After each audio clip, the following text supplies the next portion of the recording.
নমস্কাৰ বন্ধু-বান্ধৱীসকল। বন্ধু-বান্ধৱীসকল 10 জুন 2021 সূৰ্যগ্ৰহণৰ আগত কৰক এই কাম, যি বিচাৰে তাকে পাব। জ্যোতিষ অনুসৰি 10 জুনত বছৰৰ প্ৰথম আৰু মহত্বপূৰ্ণ সূৰ্যগ্ৰহণ হ'বলৈ গৈ আছে। ধাৰ্মিক দৃষ্টি অনুসৰি এই সূৰ্যগ্ৰহণ এই কাৰণে মহত্বপূৰ্ণ হ'ব কিয়নো সেইদিনা জেঠ মাহৰ অমাৱস্যা আৰু শনি জয়ন্তী পৰিছে। সূৰ্যগ্ৰহণৰ সময় হৈছে 10 জুনৰ দুপৰীয়া 1:41 পৰা সন্ধিয়া 6:42 শাস্ত্ৰৰ মান্যতা অনুসৰি এনে কিছু কাম আছে যিবোৰ যদি সূৰ্যগ্ৰহণৰ আগতেই কৰি লোৱা হয় তেন্তে জীৱনভৰ ধন ধানৰ অভাৱ নহয়। তেন্তে আহক জানো 10 জুনৰ সূৰ্যগ্ৰহণৰ আগত কি কাম আছে যিটো আপুনি অৱশ্যেই কৰা উচিত। গংগাজল ঘৰলৈ আনি ৰাখিব। শাস্ত্ৰৰ অনুসৰি ঘৰত গংগাজল বা তীৰ্থজল ৰখা বহুতো শুভ বুলি মনা হয়। মান্যতা অনুসৰি যি ঘৰত গংগাজল বা তীৰ্থৰ জল থাকে সেই ঘৰত গ্ৰহণৰ নকাৰাত্মক কিৰণে কাৰোৰে ওপৰত বেয়া প্ৰভাৱ নেপেলায়। গতিকে গ্ৰহণ আৰম্ভ হোৱাৰ আগতেই গংগাজল বা কোনো পবিত্ৰ নদী বা পুখুৰীৰ জল আনি অৱশ্যেই ঘৰত ৰাখিব। শাস্ত্ৰৰ অনুসৰি গ্ৰহণ আৰম্ভ হোৱাৰ আগত ভোজন ৰান্ধি ৰাখিব নালাগে।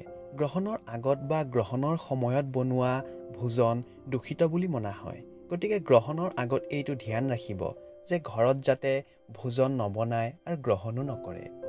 সূৰ্যগ্ৰহণ আৰম্ভ হোৱাৰ আগতেই ঘৰৰ মন্দিৰ বা পূজাস্থলক পৰ্দাৰে ঢাকি দিব। মান্যতা অনুসৰি গ্ৰহণৰ সময়ত যিকোনো মন্দিৰত প্ৰৱেশ কৰা বা ভগৱানৰ মূৰ্তি স্পৰ্শ কৰা নিষেধ।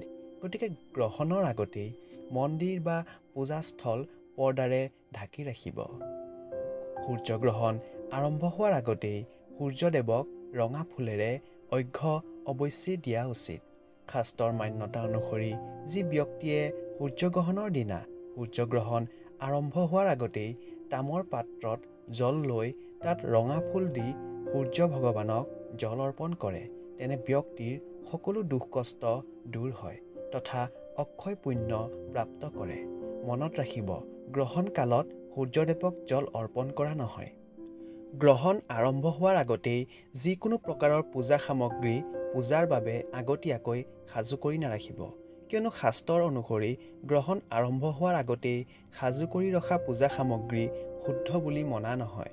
গতিকে গ্ৰহণ শেষ হোৱাৰ পাছত গংগা জলেৰে ঘৰ মন্দিৰক শুদ্ধ কৰাৰ প্ৰয়োজন। তাৰ পাছতহে পূজা কৰা উচিত। গ্ৰহণৰ সময়ত পৰিৱেশত নকাৰাত্মক কিৰণ ওলায়। মান্যতা আছে যে গ্ৰহণৰ সময়ত ওলোৱা এই নকাৰাত্মক কিৰণৰ পৰা বাচিবলৈ খোৱা বস্তুত তুলসী পাত দি থ'ব লাগে। কিয়নো তুলসীক অমৃতৰ সমান বুলি মনা হয়, যিয়ে গ্ৰহণৰ প্ৰভাৱ নষ্ট কৰি দিয়ে। গতিকে সূৰ্যগ্ৰহণ আৰম্ভ হোৱাৰ আগতেই তুলসী পাত ছিঙি ঘৰত ৰাখি ল'ব আৰু সূতককাল লগাৰ আগতেই খোৱা বস্তুত ৰাখি দিব। মান্যতা অনুসৰি গ্ৰহণৰ পাছত দান কৰিব লাগে। গ্ৰহণৰ পাছত কৰা দানে অন্য দিনা কৰা দানতকৈ বহু গুণ অধিক পুণ্যপ্ৰাপ্ত কৰোৱায়।